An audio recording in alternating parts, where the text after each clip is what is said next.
नमस्कार, राज की बात में आपका स्वागत है। इन दिनों राहुल गांधी कांग्रेस में सेटलमेंट करने में लगे हुए हैं। हर जगह सेटल करो, नेताओं को सेटल करो, अपने लोगों को सेट कर दो और सरकारें बदलवा दो, नेतृत्व परिवर्तन करवा दो, मीटिंग पर मीटिंग करो और ये दिखाने की कोशिश करो कि अब तो राहुल गांधी के अलावा कांग्रेस के अंदर किसी और का डिसीजन चल भी नहीं सकता। भले ही ये अवधारणा बन रही हो कि केरल में राहुल गांधी की नहीं चली, वो चाहते थे केसी वेणुगोपाल को, लेकिन बन गए वीडी सतीशन चीफ मिनिस्टर।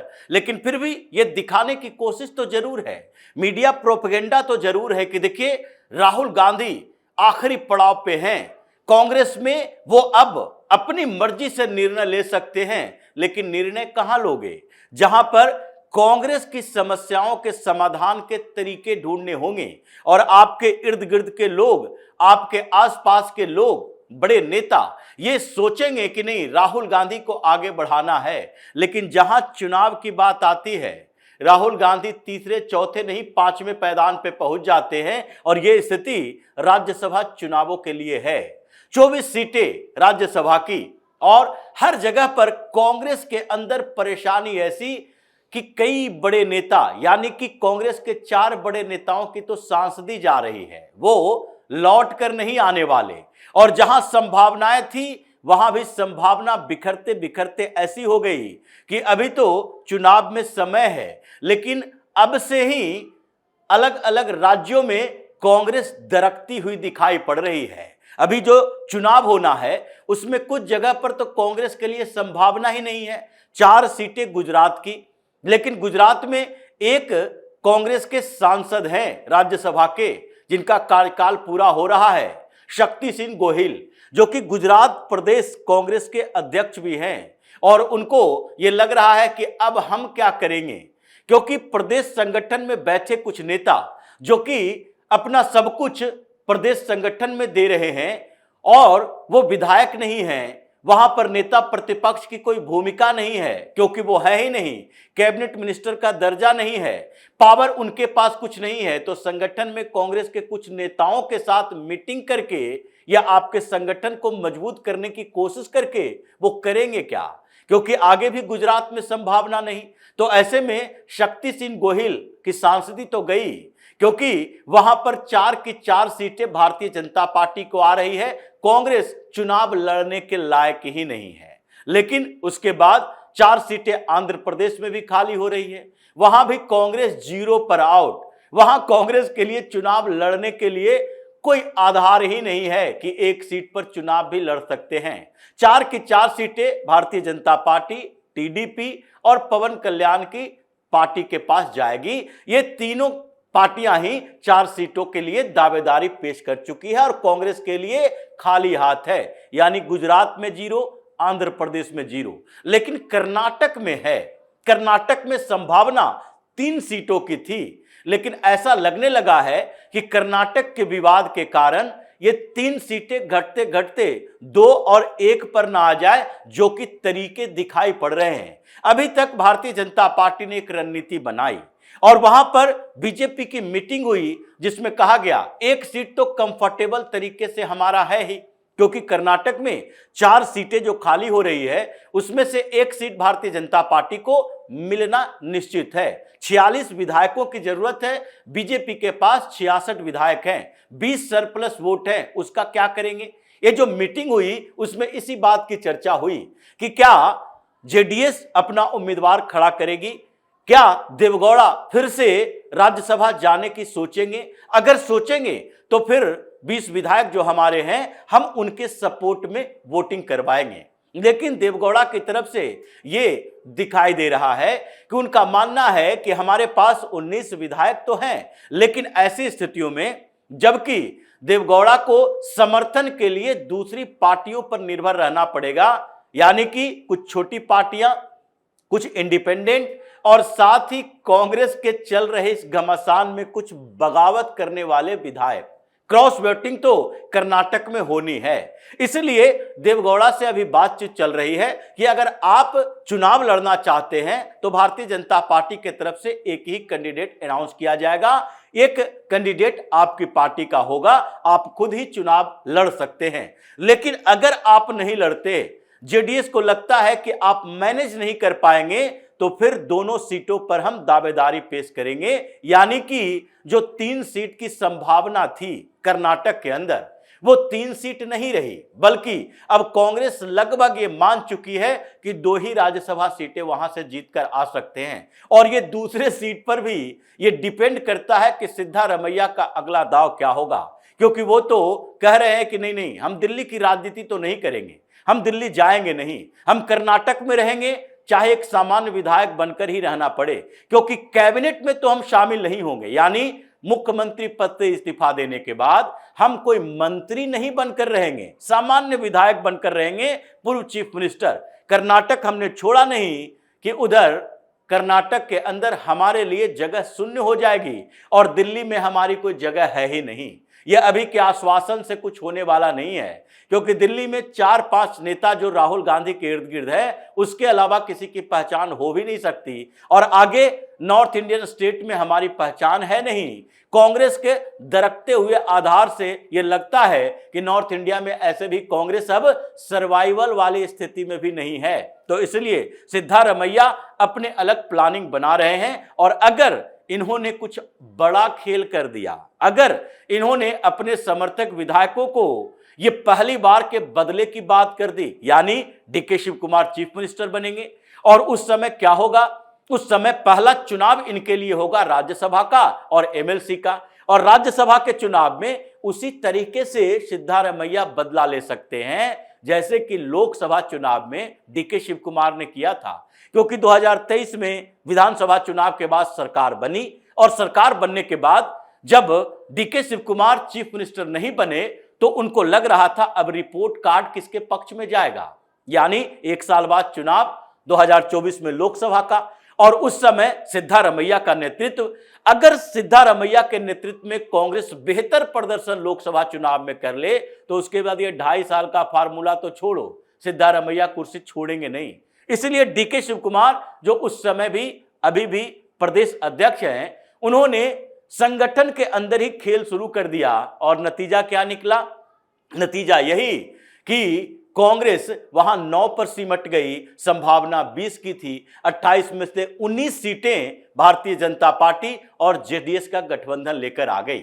यह बड़ा खेल था डीके शिव कुमार का, और सिद्धारमैया इस बात को भूले नहीं, क्योंकि दिल्ली की मीटिंग में यही सब चर्चा हुई थी कि आपके नेतृत्व में चुनाव लोकसभा का लड़ा गया और आपकी वजह से हम 9 सीटों पर ही सिमट गए। ये डीके शिव कुमार का बदला था।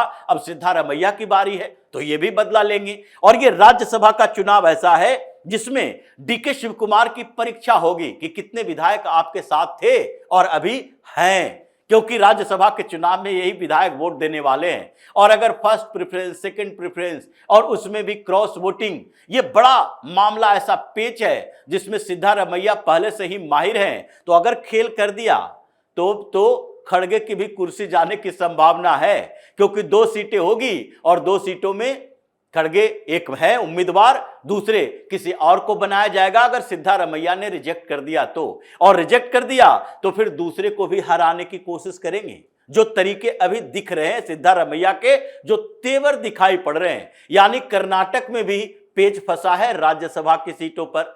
दूसरी बात, झारखंड में, मध्य प्रदेश में और राजस्थान में। राजस्थान की स्थिति ऐसी क्लिष्ट हो गई है कि 3 सीटें, 2 पर भारतीय जनता पार्टी जीत रही है, एक कांग्रेस को मिलना लगभग तय माना जा रहा था। लेकिन नीरज डांगी रिटायर हो रहे हैं और नीरज डांगी के बदले उम्मीदवार इन लोगों को दिख नहीं रहा, क्योंकि पहले सुप्रिया सेनेत और पवन खेड़ा को लेकर बात चल रही थी कि कर्नाटक से इनको राज्यसभा भेजा जा सकता है। लेकिन कर्नाटक में तो ऐसा पेच फंसा कि अब राहुल गांधी की हिम्मत भी नहीं है कि इन दोनों का नाम ले लें। अगर नाम भी ले लिया तो वहां पर बची कुछ सीटें भी चली जाएगी, विधायकों का भी विद्रोह हो जाएगा। इसलिए अगर राजस्थान से कोई बात चलती है तो वहां पर तो और विस्फोटक माहौल है। अभी रिटायरमेंट के बाद की बात कर रहे हैं। अभी 5 सांसद राज्यसभा में राजस्थान से कांग्रेस के हैं और 5 में एक नीरज डांगी जो रिटायर हो रहे हैं, वही एक राजस्थान के हैं। 4 के 4 बाहरी, चारों के चारों, यानी सोनिया गांधी ये भी बाहरी, प्रमोद तिवारी वो भी बाहरी, मुकुल वासनिक वो भी महाराष्ट्र से, और इन लोगों का करीबी रणदीप सिंह सुरजेवाला वो भी हरियाणा से। यानी राजस्थान के लोगों को राज्यसभा जाने के लिए इन लोगों ने दरवाजा ही बंद कर दिया। जितने अपने इर्द गिर्द के लोग हैं सबको राजस्थान से भेजते रहो। केसी वेणुगोपाल भी राजस्थान से ही राज्यसभा गए थे, लेकिन इस बार पेच फंसा हुआ है।